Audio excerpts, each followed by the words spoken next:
Assalamualaikum warahmatullahi wabarakatuh. Alhamdulillahirrabbilalamin, bertemu kembali dengan saya, calon guru penggerak angkatan 10 dari Kota Bandung.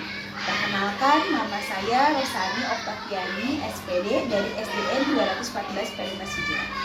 Kali ini saya akan mewawancarai untuk tugas modul 3.1 tentang pengambilan keputusan melalui nilai-nilai kebajikan melalui diskusi studi kasus dilema etika bersama Kepala Sekolah SDN Negeri 126 Babakan, yaitu Ibu Waljana SPDI SPD MI.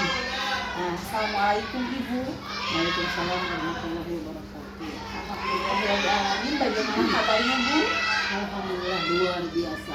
Alhamdulillah ya Bu, luar biasa.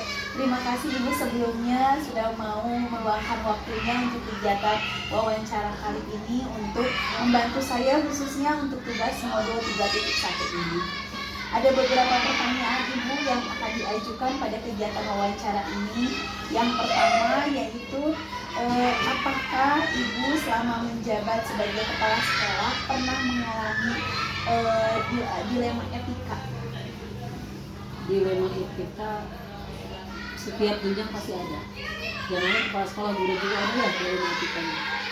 Jadi pasti sebagai kepala sekolah pasti ada dilema etika yang harus dihadapi. Biasa ya Bu, dengan pengalamannya pasti tentu sudah banyak pengalamannya untuk menangani kasus-kasus dilema etika itu ya Bu ya. Boleh saya tahu Bu berikan contohnya untuk kasus yang paling berat Ibu tangani untuk kasus dilema etika ini? Paling berat itu intinya begini, semua tidak ada yang berat kalau kita tahu dasarnya. Jadi pengambilan kebijakan itu pasti mengambil dari beberapa faktor. Nah, faktornya itu yang kita lebih mengutamakan mana ya, berat, tapi harus ada jawabannya itu dari sumber kita melanggar itu dari mana. Misalkan kan dari aturan-aturan, dari bisa Bisa betul-betul ya Bu ya. Pengalamannya berarti Ibu sudah sangat luar biasa. Kalau di sini Bu, kasusnya misalnya warga sekolahnya pas Ibu ada kasus itu apa tidak ada yang memberatkan gitu sehingga bisa diberikan contohnya gitu Bu, dilema etikanya lebih spesifik gitu kasus di sekolah.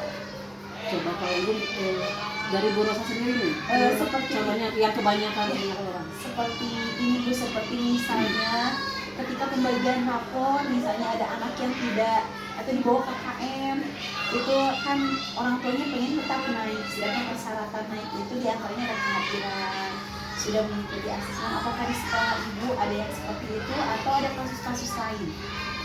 Kalau kita fokuskan ke sana aja ya. Kalau dalam pengambilan keputusan lulus ya, kelulusan atau kenaikan, kalau saya biasanya mengambil dari rapat dulu. Jadi ada rapat intern dulu, di mana di situ jangan sampai begini. Sebetulnya kita kan harus mengambil dari sisi yang lain ya. Kalau kenaikan itu sebagai kepala sekolah ya, kalau kenaikan itu biasanya pertimbangannya harus dengan usia. Pertimbangkan apakah dengan tidak naik itu anak aman dengan usia yang tinggi, misalkan udah masuknya aja udah 9 tahun gitu ya, kelas 1-nya, kelas 2-nya itu 10 tahun nih, kelas 3 11 udah gede kan. Itu juga harus mulai didiskusikan tentang perkembangan anak, karena kan sekarang tidak bisa ya memilih-milih anak usia berapa. Kalau kemampuan nilai biasanya dengan kemampuan anak itu ikut intelijensinya. Jadi kalau sekarang kan ada fase-fase ya, sebetulnya kalau fase itu sudah tidak mendukung antara naik dan tidak, karena di rapor itu bisa dicantumkan anak naik tapi kemampuan dalam fase ini. Cuman yang jadi masalah kadang dengan istilah tidak naik itu menjadi lalai kepada orang tua. Orang tua asal, apalagi kalau di sini banyak yang orang tuanya bekerja, yang single parent juga banyak, biasanya agak kurang. Hanya di sini penekanannya adalah kita tahu aturannya, kalau ke guru-guru ya, tapi kita sampaikan ini dampak ini loh, kalau tidak naikkan itu akan begini, mungkin tidak. Nanti andaikan dia dinaikkan dengan syarat, guru yang akan menerimanya dia sudah tahu latar belakang anak ini. Jadi jangan sampai si guru begini, maka jadi abinu ketempuhan gitu ya. Nah tidak begitu. Jadi semuanya sudah memang serah terima berdasarkan analisis awalnya dan memang informasi awal-awalnya. Nah biasanya kalau di sini itu kalau akan ada tindakan seperti itu kita buat kesepakatan. Jadi itu nanti kan keluhan orang tua tuh kenapa sih ada begini? Biasanya nanti udah ada trik-trik gitu ya. Kita pakai apa ya? Pokoknya agar orang tua teh takut nih dengan melalaikan anak. Jadi melibatkan kepala sekolah. Jadi kalau tidak naik, kalau tanpa paksa, silakan Bu ke kepala sekolah aja. Nah di situ kesempatan kepala sekolah. Betul ya, Biar enak tuh gurunya. Iya betul ya Bu, betul. Kemudian begini Bu, kalau selama ini bagaimana Ibu dapat mengidentifikasi kasus-kasus yang merupakan itu adalah dilema etika atau bujukan moral? Kalau dilema etika berarti di batin gitu, ini sudah betul atau tidak ya? Kalau bujukan moral mungkin ada kayak bujukan untuk melakukan sesuatu gitu Bu. Gini, intinya gini, sebagai kepala sekolah karena ini akan memimpin, yang diangkat pertama adalah peraturan. Jadi andaikan peraturan itu memang belum bisa 100%, disitulah akan lahir kebijakan. Kadang peraturan itu tidak bisa mutlak langsung kita berikan kepada seseorang. Kalau kata Ustadz siapa yang dikata itu, jadi hati itu bisa bicara. Sebenarnya hati itu bisa bicara dengan dia. Kalau dengan hati tidak bisa sih gitu ya. Ini kita tahu aturannya, tapi kita masuk secara individu ke dianya gitu. Ini loh, ada kan bisa aja kan kita langsung ini aturannya, tapi kan deh hati kita masuknya dari mana dulu. Ternyata kombinasi aturan dan kita ya permainan hati juga seperti ibu lah. Ibu ketika anak akan tidak naik, bagaimana perasaan ibu? Kan pakai hati ya, kan ini gimana nah sama seperti itu maksudnya. Ada hati dan peraturan ini ya betul yang harus digaris bawahi.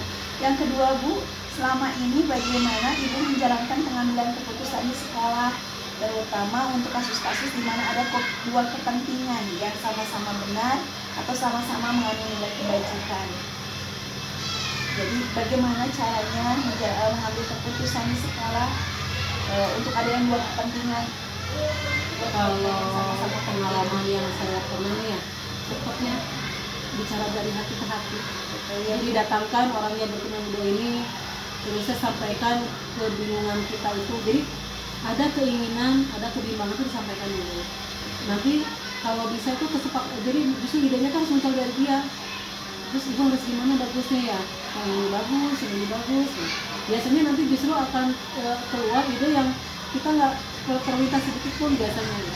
Saya tahu gitu ya. Jadi di coaching gitu ya Bu, Di coaching betul ya. Dengan kerjasama insya Allah ya Bu ya akan menyelesaikan kasus-kasus yang berkepentingan sama tadi. Langkah-langkahnya Bu, langkah-langkah atau seperti apa yang biasa Ibu lakukan selama ini dalam menyelesaikan kasus-kasus itu? Tenang, jangan panik. Terima masalah. Oh ya ini masalah gitu ya. Lalu identifikasi sebetulnya apa sih, kenapa sih, ya ujung-ujungnya bandingkan dengan peraturan yang ada. Tetap kan kalau kita sinkronkan dengan peraturan, lalu komunikasikan. Jadi kalau ternyata ini melanggar, pertama bisa bicara teguran dulu kan ya, keduanya nanti bisa SP atau segala macam. Tenang dulu ya Bu, ini kata kuncinya ya. Tenang dulu, tarik nafas. Betul juga ya. Kemudian ini Bu, hal-hal apa saja yang selama ini Ibu anggap efektif dalam pengambilan keputusan? Yang paling efektif tadi Bu. Yang paling efektif itu ujung-ujungnya Bu ya, ngobrol. Yang dari hati ke hati tadi ya Bu ya, itu paling efektif Bu, diajak ngobrol dari hati ke hati betul ya Bu ya. Terus setelah ngobrol nanti kan kita tahu ya, sambil merenung langkah-langkah berikutnya gitu. Kalau memang harus ada dicegah, kalau bisa ya, ini jangan nih, gimana caranya menginformasikan ini jangan, tapi caranya tuh mereka tuh tidak digurui gitu. Kadang dengan metode kita bertanya kayaknya kita ya bagus ya kalau gini ya gitu. Ya luar biasa Bu, betul. Di CGT juga diajarkan kan di coaching, berarti Oh, gitu? luar biasa iya. Padahal tidak tahu materi Oh, Ibu hebat berarti. Berikutnya Bu, apa yang selama ini merupakan tantangan terbesar Ibu dalam mengambil keputusan? tantangan terbesar adalah ketika akan memajukan guru-guru, saya sendiri belum ada. Jadi intinya ya open aja, open dengan segala informasi, mau berkolaborasi. Minimal gini, kita tahu kelemahan kita aja. Kan kita mau memajukan nih, sementara kan sekarang generasi beda ya, generasi yang beda itu minimal kita open dengan rekan-rekan kita open dengan informasi-informasi di luar yang bisa melengkapi apa yang menjadi kekurangan kita. Luar biasa Ibu ya, betul tantangannya. Jadi sendiri dulu yang harus dikalahkan ya Bu ya, betul. Berikutnya Bu, apakah Ibu memiliki sebuah jadwal tertentu untuk menyelesaikan sebuah masalah kasus dilema etika atau kasus-kasus yang lainnya Bu, atau spontan? Kalau saya selama ini tidak bisa spontan, karena rata-rata kalau spontan nanti bisa jadi masalah baru. Biasanya direnung dulu, nanti ada misalnya ini cocoknya ngobrol sama guru siapa nih yang bisa konsul gitu ya. Ini ibu teh punya masalah begini, bagusnya gimana gitu. Tidak rusuh gitu. Iya, Tapi santai gitu ya. soalnya tadi tenang dulu tetap mungkin ya. tolong ya. Iya betul ya, tadi tenang dulu mungkin Di ya, bawah gitu ya. di bawah gula. Luar biasa Ibu ya. Iya betul, harus terjadwal dulu ya Bu supaya dapat penyelesaian yang baik ya. Betul. Yang terakhir mungkin Bu, apakah ada seseorang atau faktor-faktor apa saja yang dapat mempermudah atau membantu Ibu dalam pengambilan keputusan? Harus, bukan hanya seseorang, tapi harus beberapa orang sesuai dengan tupoksinya. Kita harus koordinasi dengan orang-orang dinas juga, bagaimana memecahkan masalah apabila masalahnya memang dianggap kita berat gitu ya, dan berkaitan dengan pelanggaran-pelanggaran yang sifatnya hukum nanti berdampak ke kinerja kepala sekolah. Ada juga seseorang yang memang kita bisa membaca lah ya dari dalam, dari guru. Nah, ini guru agak bijaksana nih kalau bisa bicara, dan itu kasih kepercayaan aja kepada beliau. Ibu kok enak ya ngobrol sama ibu, kenapa alasan ibu teh pengennya ngobrol sama ibu, ini seseorang yang saya rasakan ibu teh begini. Nanti ada saat-saatnya kita oleh ya dengan segala masalah itu, ada yang memang harus curhat dengan ini. Oh ibu nanti akan solusinya dari mereka kan. Betul ya, betul. Kita tuh harus sosial ya Bu, harus bersosialisasi dengan sharing atau kolaborasi dengan yang lain, pasti lebih ringan ya Bu ya. Betul. Mungkin itu saja Ibu wawancara kita. Terima kasih atas waktunya, terima kasih atas kesempatannya.